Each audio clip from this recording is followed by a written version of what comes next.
The slap echoed through the coffee shop like a gunshot. "Don't you ever touch me again." A medical student stood over an old woman, her hand still raised, her face twisted with disgust. "Don't you ever touch me again, you filthy homeless woman." "I hear you, The old woman didn't cry. She didn't scream. She just looked up and smiled. Later, that same medical student walked into her hospital orientation, ready to start her dream career, and standing at the podium in an expensive suit was the homeless woman she had slapped. What happened next destroyed everything she had ever worked for. The morning started like any other for Nadia Vance, but by noon, her entire life would begin to unravel. The Starbucks on Peachtree Street in downtown Atlanta was packed. Lawyers in tailored suits, tech workers with laptops, college students cramming for exams. And in the corner, sitting alone at a small table near the window, was an old woman. Her name was Aisha Brooks, but nobody in that coffee shop knew that. All they saw was a woman who looked like she had nowhere to go. Her clothes were old, a faded brown cardigan with patches on the elbows, a simple cotton dress that had been washed too many times, sandals that had seen better days. Her gray hair was wrapped in a plain black scarf. No makeup. No jewelry, no designer bag, just a small cup of tea and a worn Bible sitting on the table in front of her. She looked like someone's grandmother who had wandered in from the street. And in Atlanta, a city that prided itself on luxury and status, that made her invisible. Mama Aisha didn't mind. She had learned a long time ago that being invisible had its advantages. You see things clearly when people forget you're watching. She sipped her tea slowly and watched the young people rush around her. Everyone was in a hurry. Everyone was important. Everyone had somewhere to be. She smiled softly. Years on this earth had taught her patience. The door swung open, and a young woman walked in like she owned the place. Nadia Vance, designer sunglasses pushed up on her head, a Chanel bag hanging from her shoulder, Lululemon leggings, and a cropped hoodie that cost more than some people's rent. She was beautiful, the kind of beautiful that came from good genetics, expensive skincare, and never having to worry about money a single day in her life. Her father was a doctor, one of the most successful plastic surgeons in Atlanta. Her mother was a former beauty queen turned real estate investor. Nadia had grown up in a mansion in Buckhead, private schools, luxury vacations, a BMW for her birthday, and she would graduate from medical school and begin her residency at Grady Memorial Hospital, one of the most prestigious programs in the Southeast. Everything in her life had gone exactly according to plan, because Nadia Vance did not lose. She didn't wait in lines, she didn't settle for less, and she certainly didn't tolerate being inconvenienced by people who were beneath her. Nadia walked straight to the counter, cutting past two people who had been waiting. "Excuse me," a man in a business suit said, frowning. "There's a line." Nadia didn't even look at him. "I'm in a rush," she said, already scanning the menu. "Venti oat milk latte, extra shot. Make it fast." The barista, a young black woman with braids and tired eyes, blinked. "Ma'am, there are people ahead of—" "Did I stutter?" Nadia snapped. "I said I'm in a rush. Some of us have actual careers to get to." The barista's jaw tightened, but she nodded. "Coming right up." Nadia smirked and tapped her credit card on the counter. Victory, as always. She grabbed her drink and turned to find a seat. The coffee shop was full. Every table taken, every chair occupied, except one.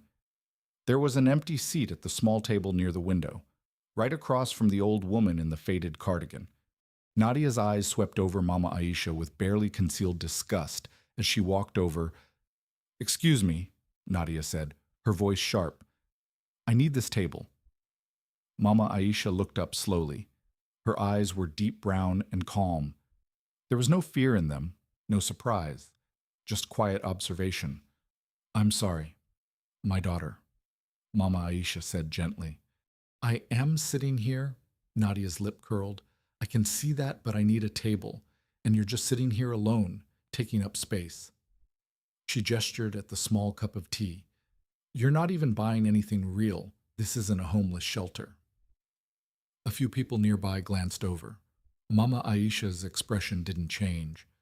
"I bought my tea," she said calmly. "I have as much right to this seat as anyone." Nadia leaned down, her voice dropping to a hiss.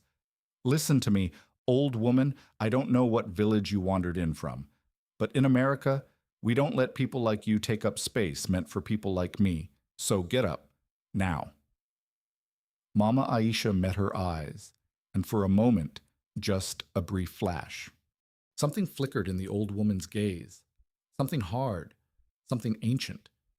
"No," Mama Aisha said quietly. Nadia's face flushed red. No one said no to her, not her parents, not her professors, not anyone. "What did you just say to me?"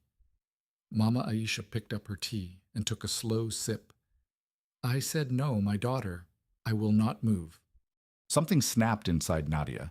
Later she would blame it on stress, on exhaustion, on the pressure of medical school, but the truth was simpler than that. Nadia Vance had never been told no by someone she considered beneath her, and she couldn't handle it. Her hand moved before she could think. Slap. The sound cracked through the coffee shop like thunder. Mama Aisha's head snapped to the side. Her tea spilled across the table. The entire room went silent. Every single person stopped what they were doing and stared. Nadia stood frozen, her hand still raised, her chest heaving. "Don't you ever tell me no again," she spat. "You filthy homeless woman, you're nothing. You hear me? Nothing." Mama Aisha slowly turned her head back. Her cheek was red where she'd been struck, but she wasn't crying. She wasn't trembling. She was smiling, a small, quiet smile that didn't reach her eyes. "I hear you, my daughter," Mama Aisha said softly, "and I will remember." A young man across the room, Theo Grant, a software engineer who had been working on his laptop, lowered his phone. He had recorded everything. Nadia grabbed her bag and stormed toward the door. "Somebody clean this up," she called over her shoulder. "And get that woman out of here. She smells." The door slammed behind her. Theo stood up and walked over to Mama Aisha. "Ma, are you okay?" he asked gently. "I recorded everything. I can call the police. I can—" Mama Aisha raised a hand. "No need, my son," she said calmly. "What is meant to happen will happen." She picked up her Bible and wiped the tea from its cover. "That young woman has a lesson coming, and she will learn it very soon." Theo frowned. "How can you be so calm? She assaulted you. She humiliated you." Mama Aisha looked toward the door where Nadia had disappeared. Her smile returned. But this time there was something else in it, something knowing. "Because I know something she doesn't." Mama Aisha said quietly, "What's that?" Mama Aisha stood slowly, gathering her things. "I know where she's going, and I know who will be waiting for her when she gets there." She patted Theo on the shoulder. "Thank you for your kindness, my son. Keep that video. You may need it." And with that, Mama Aisha walked out of the coffee shop and into the Atlanta morning. Theo watched her go, confusion written on his face. He didn't know it yet, but he had just witnessed the beginning of the most satisfying karma story Atlanta had ever seen. To understand why Nadia Vance thought she could slap an old woman in public and walk away, you have to understand how she was raised. Nadia was born. Independence Day, her father, Dr. Kai Vance, always said it was a sign. "My daughter will be free," he would tell anyone who listened. "Free from struggle, free from limitation, free from the poverty I escaped in Nigeria." Kai had come to America with nothing in his pocket, a suitcase full of dreams, and a hunger that never went away. He worked jobs while putting himself through medical school, studied in broom closets, slept in his car, ate rice and beans, and he swore that his children would never know that pain. By the time Nadia was born, Kai had built a plastic surgery empire, celebrity clients, magazine features, a mansion in Buckhead with bedrooms and a pool. His wife Alara was equally successful, a former Miss Nigeria who had turned her connections into a real estate fortune. Together they were Atlanta royalty, and Nadia was their princess. From the moment she could walk, Nadia was told she was special. "You are a Vance," her mother would say. We don't beg. We don't wait. We take what is ours. Excellence is your birthright, her father would add. Never let anyone make you feel small. They meant well.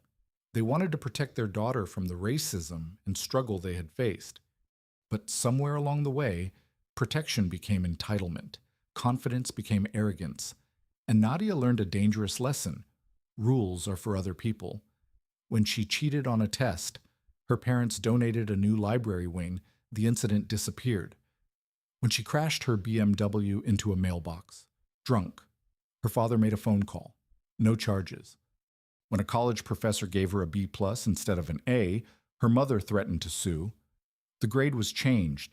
Every consequence was erased. Every obstacle was removed. And Nadia grew up believing she was untouchable. You're going to be a great doctor, her father told her when she got into medical school. The Vance name will be in hospitals across this country. He didn't know how right he was, but not in the way he imagined now, as Nadia drove away from that coffee shop, her hand still tingling from the slap. She felt nothing but annoyance. Stupid old woman, she thought, acting like she had rights, acting like she mattered. Her phone buzzed. A text from her best friend, Amaya. Girl, please tell me you didn't just slap someone in Starbucks. It's on Twitter. Nadia rolled her eyes. Already, she pulled over and checked her phone. Sure enough, there was a video, a grainy, shot from across the room, but clearly showing her slapping an old woman, the caption read. Entitled Med Student Assaults Elderly Woman at Atlanta Starbucks. Someone identify her. Nadia's heart rate spiked, but only for a moment. She'd been in situations like this before. Her father would handle it. He always did. She typed back to Amaya. It's fine. She was being difficult. My dad will make it go away. Then she tossed her phone in the passenger seat and kept driving. Residency, she thought. Nothing is going to ruin this for me. She had no idea that the old woman she'd slapped had just made a phone call of her own, and the person on the other end was the chief of medicine at Grady Memorial Hospital. Mama Aisha Brooks had not always been invisible. There was a time when her name was known in every boardroom in Atlanta. A young Nigerian woman named Aisha stepped off a plane at the airport with a nursing degree and a dream. She had grown up poor in a village. Her father was a farmer. Her mother sold vegetables at the market. They had nothing, but they had each other, and they had sacrificed everything to send their brightest daughter to America. Make us proud, her mother had said at the airport, tears streaming down her face. But never forget where you come from.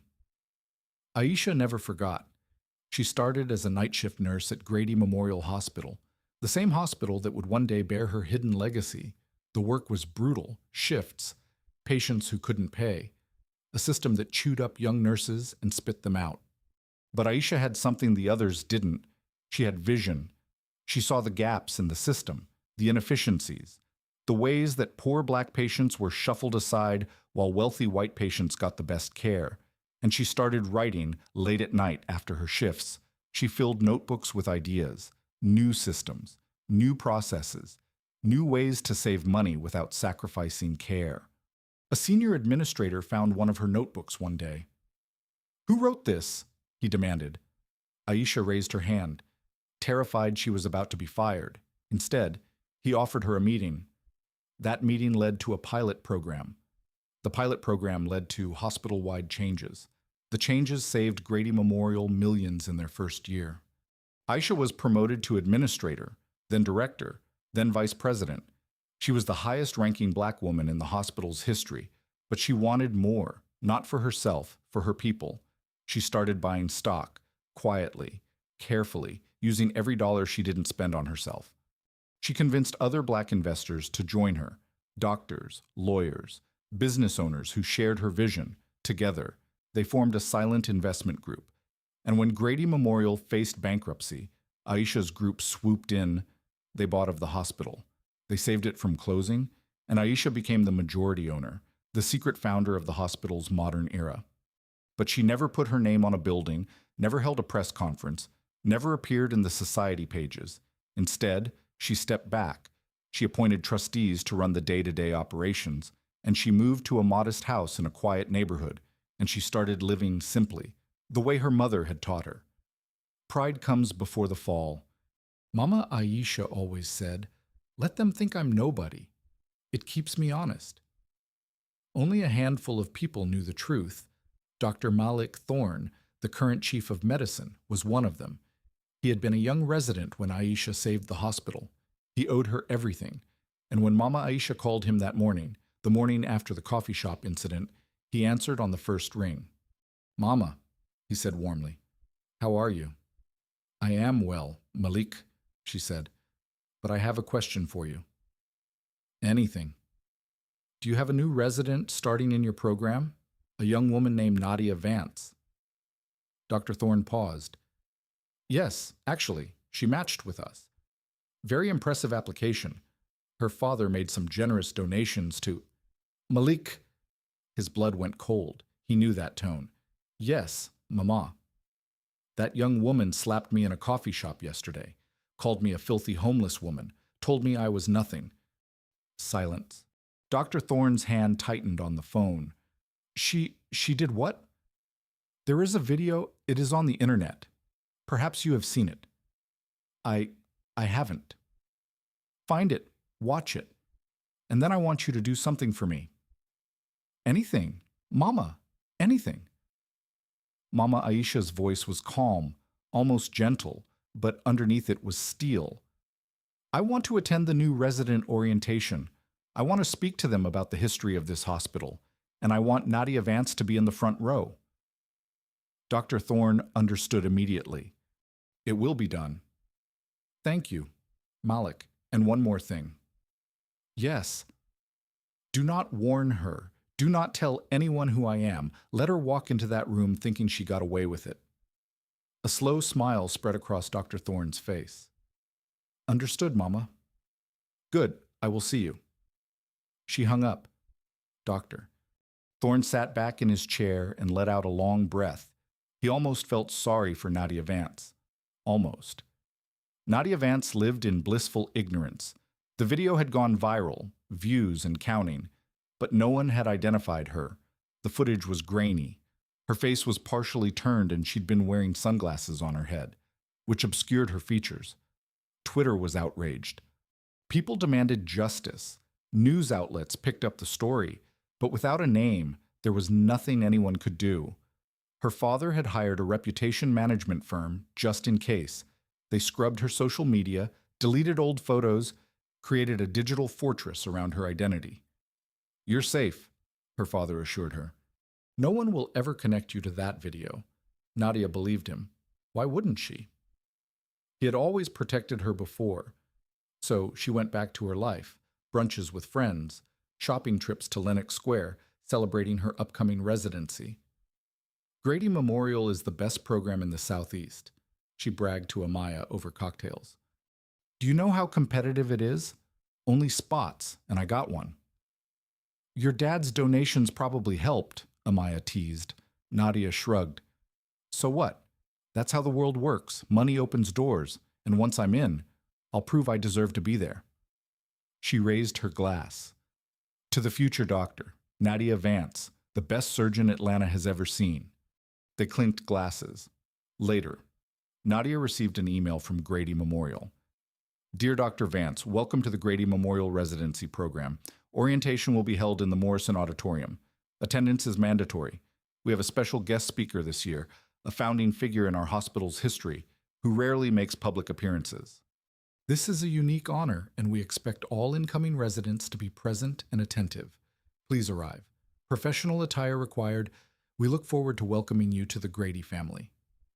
Nadia smiled. A founding figure, probably some boring old donor.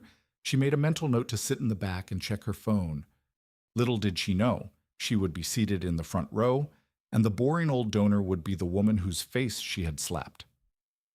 April Fool's Day, but the joke was about to be on Nadia Vance. The Morrison Auditorium was beautiful, mahogany walls, plush velvet seats, a stage framed by burgundy curtains.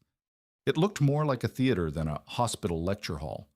Nadia walked in, fashionably late as always. She wore a cream Chanel blazer over a silk blouse. Her hair was freshly done. Her makeup was flawless. First impressions matter, she thought. These people need to know who they're dealing with. But when she tried to slip into a seat near the back, a hospital administrator stopped her. Dr. Vance? Nadia turned, surprised. Yes, Dr. Thorne has requested that you sit in the front row, reserved seating for our top incoming residents. Nadia's ego swelled. Of course, they know I'm special, lead the way, she said with a smile. She was escorted to a seat in the center of the front row, directly facing the stage. Other residents filled the seats around her, nervous, excited, eager to please. Nadia felt none of that. She felt entitled. This is my kingdom now, she thought. Time to rule. The lights dimmed. Doctor. Malik Thorne walked onto the stage. He was tall, distinguished, with salt and pepper hair and kind eyes that held a hint of something else today, something that looked almost like anticipation. Good morning, he said into the microphone, and welcome to Grady Memorial Hospital. Applause. You have been chosen from thousands of applicants. You represent the future of medicine, and you will be pushed harder than you've ever been pushed before. Nadia stifled a yawn. Get to the point, old man. But before we begin your journey, I want to introduce you to someone very special, someone who has shaped this hospital in ways most people will never know. He paused. Ago, Grady Memorial was on the verge of collapse. We were bankrupt, understaffed, ready to close our doors forever. The room was silent, and then an angel appeared. Nadia rolled her eyes. Here we go, some sappy story about charity. This woman started as a night shift nurse. She worked her way up through sheer brilliance and determination. And when our hospital was about to die, she gathered a group of investors and saved us. Dr. Thorne's voice grew heavy with emotion. She never asked for recognition, never put her name on a building. She simply served, quietly, faithfully, for decades. He looked directly at the front row, directly at Nadia. Today, for the first time, she has agreed to speak publicly. Please welcome the true founder of modern Grady Memorial. The curtains behind him parted. Mama Aisha Brooks. Nadia's blood turned to ice. Walking onto that stage, dressed in an elegant emerald green gown, her gray hair wrapped in a stunning golden geal, diamonds sparkling at her ears, was the old woman from the coffee shop, the homeless woman, the woman Nadia had slapped. Mama Aisha walked slowly to the center of the stage. Her eyes swept across the audience, and then they landed on Nadia, and stayed there. A small smile crossed Mama Aisha's lips, the same smile she had worn in the coffee shop right after she was slapped. Nadia couldn't breathe. Her heart was pounding so hard she could hear it in her ears. No, no, no, no, no, no. This wasn't possible. This couldn't be happening, but it was. And it was about to get so much worse. Mama Aisha stood at that podium like she had stood there 1,000 times before, because she had, "Good morning, my children," she said, her voice warm but powerful. "Good morning," the residents echoed. All except Nadia. She couldn't speak. She couldn't move. She was frozen in her seat, staring at the woman whose face she had struck. Mama Aisha began her speech. She talked about the hospital's history, about the early days of struggle, and about the importance of humility and service. But every few sentences, her eyes drifted back to Nadia, and each time, that small smile returned. She knows, Nadia thought, panic rising in her chest. She knows who I am. The speech was coming to an end, and then Mama Aisha said something that made Nadia's soul leave her body. Before I finish, I want to share a story, a recent story, about something that happened to me. The room leaned in. I was sitting in a coffee shop, minding my own business, drinking tea, reading my Bible. Nadia's hands started shaking. A young woman approached me. She told me I was taking up space. She told me I didn't belong. She called me filthy, homeless, nothing. Murmurs rippled through the audience. And then she slapped me. Gasps. Nadia wanted to run, but her legs wouldn't work. Now, I am not telling you this story for sympathy, Mama Aisha continued. I am telling you this story because it contains a lesson that every doctor in this room must learn. She paused. You see, that young woman looked at me and saw nothing. She saw old clothes and assumed poverty. She saw gray hair and assumed weakness. She saw dark skin and assumed I was beneath her. Her voice hardened. She did not see my service, my sacrifices, my achievements. She did not see the woman who built the very hospital she wants to work in. The room was dead silent. She saw what she wanted to see, and she judged me for it. Mama Aisha looked directly at Nadia, their eyes locked. That young woman is in this room right now. Chaos. Every head turned, looking around, trying to identify the villain. Nadia's face was pale. Her hands were trembling. Sweat was beading on her forehead. I will not name her publicly. Mama Aisha said, that is not my way, but she knows who she is, and I know who she is. And after this orientation, we will have a conversation. She smiled that same calm, knowing smile. Because in this hospital, we do not treat people as invisible. We do not judge by appearances. And we do not, under any circumstances, assault elderly women in coffee shops. She let the words hang in the air. That is all. Thank you for listening, and welcome to Grady Memorial. Applause erupted, but Nadia didn't hear it. She was already calculating her escape. Could she run? Could she resign before they fired her? Could her father fix this? But before she could move, Doctor. Thorne was at her side. Dr. Vance, he said quietly, Mama Aisha would like to see you in my office, now. It wasn't a request, the walk to doctor. Thorne's office felt like a death march. Each step echoed in the empty hallway. Each second stretched into eternity. Nadia's mind was racing. Apologize. Grovel. Blame stress. Blame medical school. Blame anything. Offer money. Her father had money. Enough to make anyone forgive. Just survive this. Get through it. Move on. She had never faced a consequence she couldn't escape. And she wasn't about to start now. Dr. Thorne opened his office door. After you. Nadia stepped inside. Mama Aisha was already there. She sat in a leather chair by the window, looking out at the Atlanta skyline. Her emerald gown glowed in the afternoon light. She didn't turn around. Sit down, child, she said. Nadia sat. Dr. Thorne closed the door and stood against the wall, arms crossed. For a long moment, no one spoke. Then Mama Aisha turned. Her eyes were not angry. They were not vengeful. They were sad. Do you know why I dress the way I do? She asked. Nadia shook her head. Because it reminds me of where I came from. It keeps me humble. It helps me see who people truly are. She leaned forward. When you approached me in that coffee shop, I watched you. I saw how you cut the line, how you spoke to the barista, how you looked at me with disgust before you even knew my name. Nadia opened her mouth to speak. Do not interrupt, Mama Aisha said firmly. You will listen. Nadia closed her mouth. Mama Aisha continued. I have built hospitals. I have trained doctors. I have saved more lives than you will ever know. And you looked at me and saw trash. Tears started rolling down Nadia's cheeks. Please, she whispered. I'm sorry.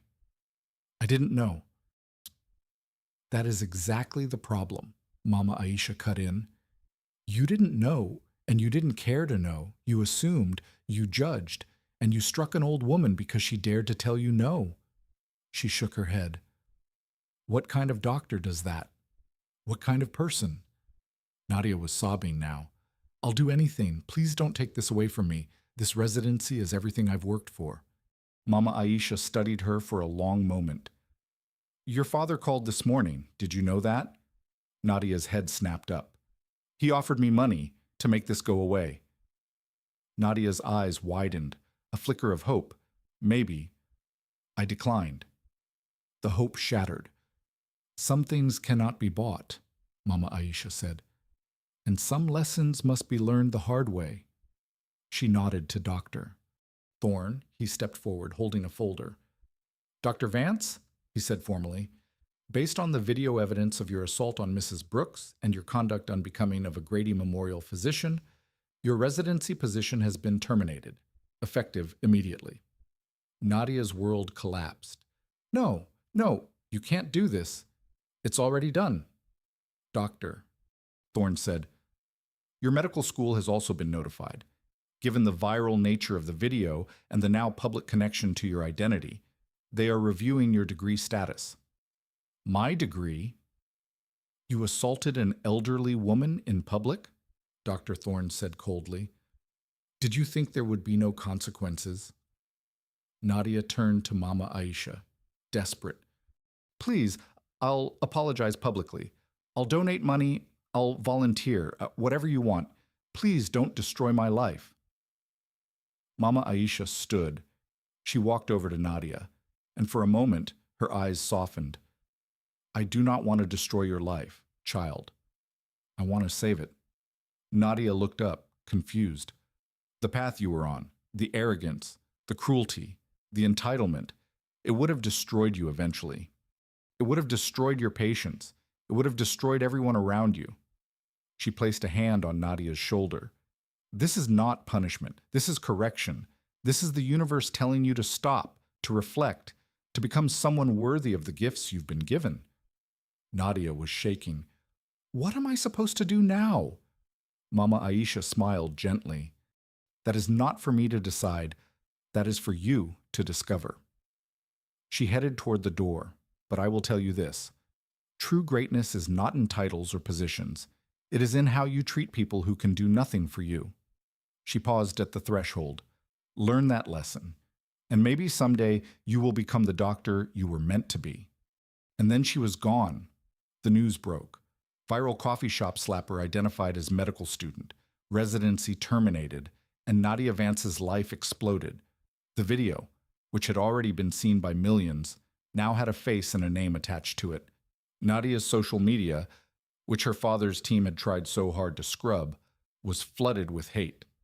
Thousands of comments, death threats, strangers showing up at her parents' house. Her father tried to fight back. He hired lawyers, PR specialists, crisis managers. But some bells cannot be unrung. Medical school launched an ethics investigation, given the assault charge, which was now being pursued by the Atlanta DA, and the overwhelming public evidence, they had no choice. Nadia Vance's medical degree was suspended pending review.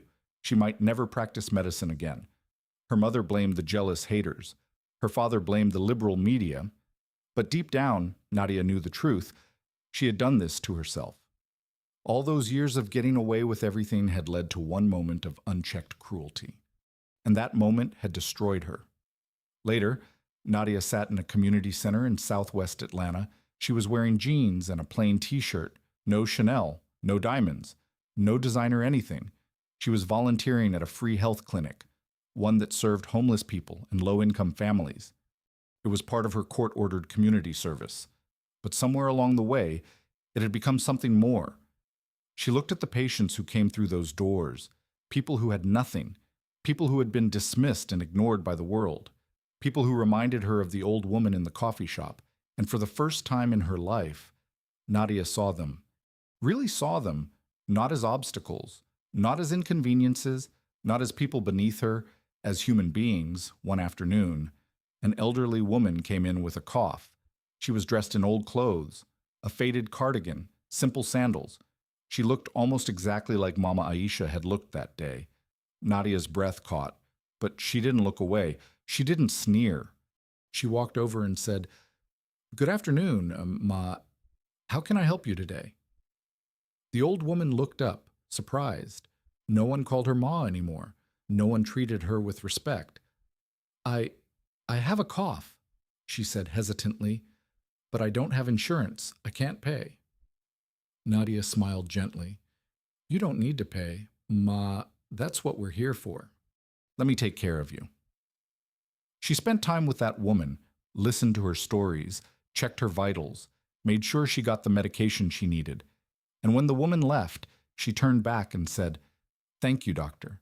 You're one of the good ones." Nadia stood there for a long moment after she was gone. "Doctor." She wasn't a doctor, not anymore, maybe not ever again, but in that moment, she had felt like one. That night, Nadia sat alone in her small apartment. Her parents had cut her off after she refused to sue Mama Aisha. She was living on savings and working part-time at the clinic for minimum wage. Her old friends had abandoned her. Her old life was gone, but somehow she didn't feel empty. She felt different, lighter, like a weight she didn't know she was carrying had been lifted. Her phone buzzed. An unknown number. She answered, "Hello, Nadia Vance." "Yes, this is Dr. Malik Thorne from Grady Memorial." Nadia's heart stopped. Yes, I remember." A pause. "Mama Aisha has been watching you. She has people at that clinic who report to her." Nadia didn't know what to say. "She sees what you've been doing, how you've changed, the way you treat patients now." Silence. "She wanted me to tell you something." "What?" Dr. Thorne's voice softened. "She said, the seed has been planted. Now we wait for it to grow." Nadia's voice cracked. "What does that mean?" "It means there may be a path forward for you. Not now, not soon, but someday." He paused. "If you keep walking in the right direction." Nadia's voice cracked.